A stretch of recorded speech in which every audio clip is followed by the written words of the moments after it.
Am I the jerk for telling my sister-in-law to do the opposite of what my mom gives her advice on? My mom is a very sweet woman, but she has never had to deal with any real difficulty in her life. Bless her soul. She had a very sheltered and privileged upbringing, went to college to have fun in an intellectual way, and promptly got married to my dad. They have a traditional family style where he makes all the money and household decisions, and she does upper-class housewife things. While she is my mom and I love her, she is the last person my brother, sister, and I go to for advice on anything other than social networking, since she is very good at that. I know it sounds mean, but she has never worked any job. She has been in one relationship her entire life, and they have enough money to make problems go away. Any advice she gives is the most surface-level stuff that we already thought of, and she does not know enough to know that she does not know what she is talking about. My brother and his wife have been having some problems in their marriage about when to have children. My brother does not like the idea of being a super old dad and wants to have children now. My sister-in-law has a good thing going with her career and wants to wait a few years. She is only 26 years old, so it is not like the clock is ticking particularly loudly at this point. My sister and I are close with our sister-in-law, so she floated the idea of asking my mom for advice to me, since in her view, my mom raised 3 children that turned out okay and she likes. I explained to her why my mom is bad at giving advice, and that I had found more success doing the opposite of what she says. Well, my sister-in-law talked to my mom anyway, and let it slip that I said all of that. And yes, my sister-in-law did acknowledge that she received horrible advice about how no mothers care about their career once their first child is born, so she might as well get started early or something. My mom is mad at me for saying all of that, and I feel bad for hurting her feelings. At the same time though, I think it was worth mentioning because it would be pretty jarring to receive advice like that on such a sensitive topic with no warning. Am I the asshole? You are not to blame, but don't trust your sister-in-law with anything confidential again. Whatever her intentions are, keep it in mind for future conversations. This isn't something that just slips out. There was no good reason for her to report what you'd said. You were trying to help her, possibly for the last time. Am I the jerk for telling my parent they should try being a better parent to one of their kids instead of screwing them over too? My father was not a great parent to me, a 17-year-old male, and my sister, a 19-year-old female. He never showed up for any of our school plays or games. He never took the time to spend with us, either as a family or as a father with his son and daughter. 3 years ago, we found out my father had an affair, and he had a child who was 3 years old at the time. My mother ended their marriage, and my father moved in with the affair partner and married her once the divorce from my mother was finalized. My sister and I were already done with our relationship with him. My sister had to spend custody time with him for a year and was around his wife and his other daughter during that time. But then she ended all contact when the courts gave her permission. I needed to go to him for custody until last year when the courts let me stop it. And I did stop it. His daughter was really confused by it all. She was told my sister and I were her siblings, but we did not make an effort to know her or be in her life. My father and her mother pumped her full of hope that we would be close. My sister and I want no relationship. Now, my father's wife brings her daughter to my football games. She has also shown up to dance competitions I take part in. Her daughter gets so excited to see me, but I never want to see her at these events. I try to be nice, but I would rather not talk to her at all. My father showed up once or twice as well. When I ignore them, I see how much it hurts the child. She saw my sister last month at a dance event, and my sister refused to look their way and left as soon as she could. I could see my father's daughter crying. Yes, I know she is technically my half-sister, but I have no love for her, no interest in being her brother, and no wish to have a family life with her. I do not blame her, I blame him. But she means nothing to me, so I call her my father's daughter instead. My father knows. After the dance event last month, I reached out to him for the first time in a year and told him he should try being a better dad to her and stop letting these games be played. I told him we will never want her and he knows that. He should protect her and focus on giving her a good life instead of putting us in the position to ignore her or to make her more hopeful. He ranted and raved at me that we made him sound like a worse dad than he was to us, and he said my sister and I are no better because we have a responsibility to our younger sibling. I quickly told him that we did not create her, choose her, or accept any responsibility for her, but he made us, which made him responsible. That's why he should do better. I had to end the call and block him because he went crazy on the phone at me. He saw me when I was out with friends and ranted at me some more, telling me I should not have said what I did. Am I the asshole? You are not the bad guy in this situation. Your father is deflecting responsibility for his actions onto you and your sister. You are not obligated to have a relationship with your half-sister, especially considering the circumstances. He should focus on being a better father to her instead of blaming you for his mistakes. Am I the jerk for asking my family to not speak to me about my dead dad on my wedding day? Some backstory. My father passed away last year very suddenly. I had not spoken to my father for 2 years when he died, as he was an addict, and when he was high, he had tendencies that were very traumatic and scary. I distanced myself from him but kept in touch with my grandfather, aunt, and cousins. Occasionally my aunt and cousins would be curious about why I didn't speak to my father, but I felt it wasn't their business, and I didn't want to cry while spending time with them, so they didn't know exactly what my father had put me through. I am getting married this summer and my father's side of the family was all invited. I was talking to my therapist about being nervous about my father being brought up at the wedding, the possibility of being asked why I didn't honor him with a memorial, and having to explain myself. I feared possibly being hit with a huge flood of emotions about my father on an already emotionally charged day. So I decided to ask my immediate family and my father's side of the family not to mention my father to me on the day of my wedding. My therapist supported this idea, so I began drafting a message in the Notes app. I started by talking to my mother and my siblings. They all supported me. I then sent the same text privately to my aunt and my cousin. I was about to send it to my other cousin and grandfather when I received responses from both my aunt and cousin. They took my message as hateful, singling them out, pointless, and interpreted it as calling them children essentially. My cousin's text hurt the most. They said, "I feel truly sorry you felt the need to send it because it truly shows how much hatred you have in your heart. You can take me off your RSVP," and grandmother also passed.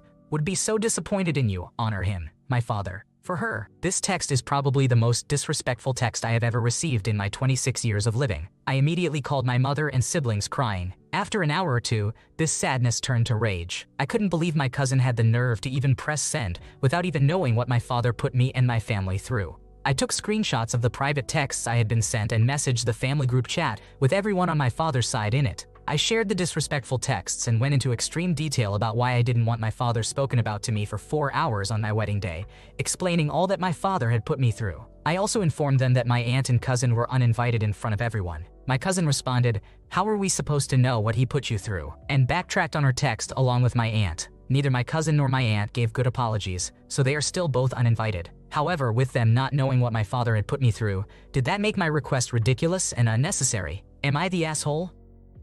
In my opinion, you have done nothing wrong here. They should have respected your request and understood there was probably a significant backstory without giving you a hard time. It's your day, and you have every right to set boundaries to protect your mental health. If they couldn't handle that simple request, it's best to keep them off the guest list. Am I the jerk for telling my sibling that I feel disgusted by the way they're treating their partner? I, a 25-year-old female, have a brother who is 23 years old and has a boyfriend who is also 23 years old. From what my brother told me, his boyfriend has autism and is a very introverted person, which is very easy to tell once you meet him. My brother treats him pretty badly, I would say. He always talks about how he finds all his quirks annoying. He mentions how lucky his boyfriend is that he is willing to deal with them because nobody else would want to stay in a relationship with him. My brother monitors everything his boyfriend eats and essentially has him on a strict diet, even though his boyfriend is already a pretty thin person. My brother constantly talks about how his boyfriend does not make enough money so they can have nice things. Even though his boyfriend always looks uncomfortable with my brother talking about him like that, he never says anything back to him. The last thing my brother complained about was how they could not afford to go on a trip to Greece because of his boyfriend's low income. Once again, he said that his boyfriend is lucky that he loves him enough to get stuck with someone like him.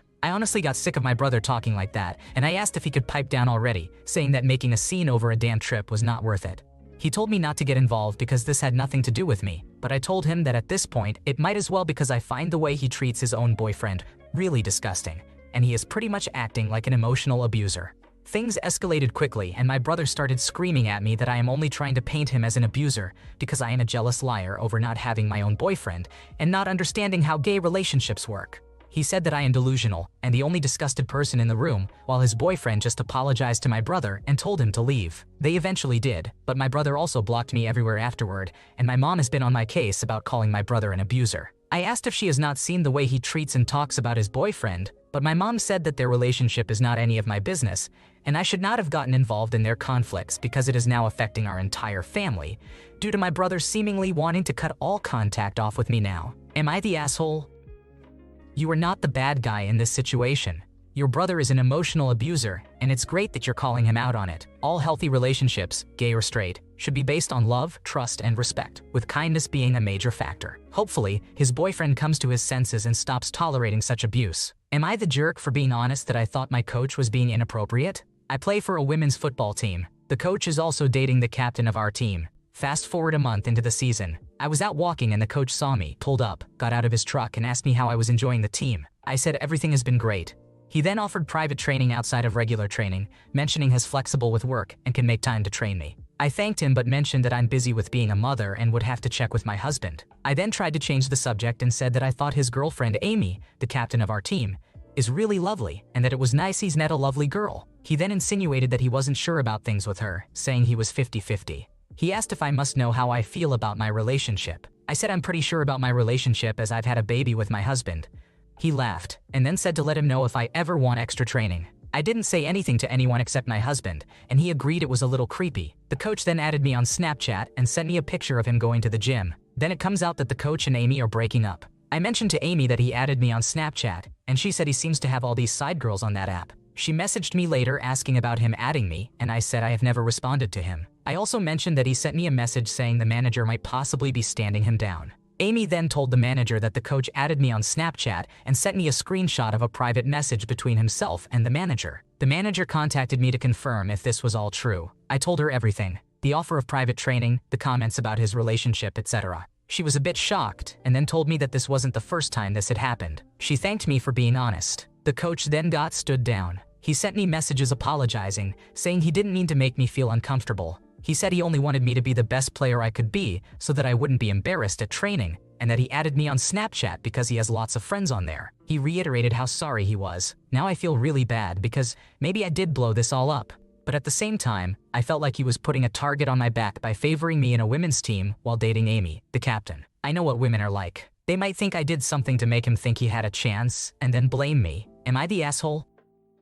You are not the jerk. You did the right thing by speaking up and shedding light on a problematic situation. The coach was crossing some serious boundaries, and it's not your fault he got stood down. You need to look out for yourself and your teammates, especially when someone's acting sketchy. Am I the jerk for only inviting my 2 sisters and brother to my wedding and nobody else in my family? I am a 25-year-old man, happily engaged to Clara, a 24-year-old woman, and we're in the final stages of wedding planning. Invites were sent out recently, and this has caused some controversy. My parents had a unique situation growing up.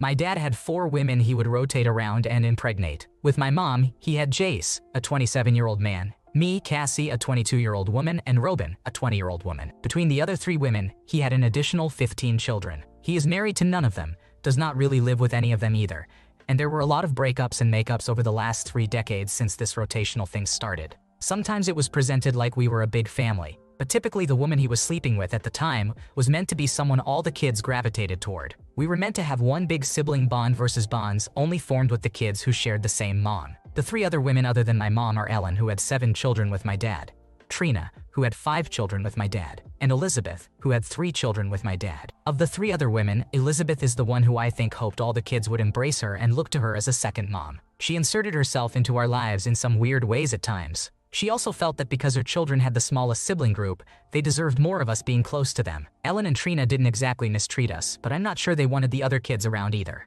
But they had 7 and 5 children respectively, so who can really blame them? It was rare my dad would have all his children under one roof. It did happen at times, but was very rare. He was never a very good dad because he was always more concerned with his sexual desires than his children. I'm close to my siblings. I consider my siblings to be Jace, Cassie, and Robin. I really don't speak to anyone else anymore, very rarely. My siblings are the same. We're not close to either parent or anyone else. When Claire and I were figuring out our guest list, I told her my siblings were the only ones I wanted at our wedding, and they are the only people we invited. Then my mom found out via Robin's Instagram about my wedding.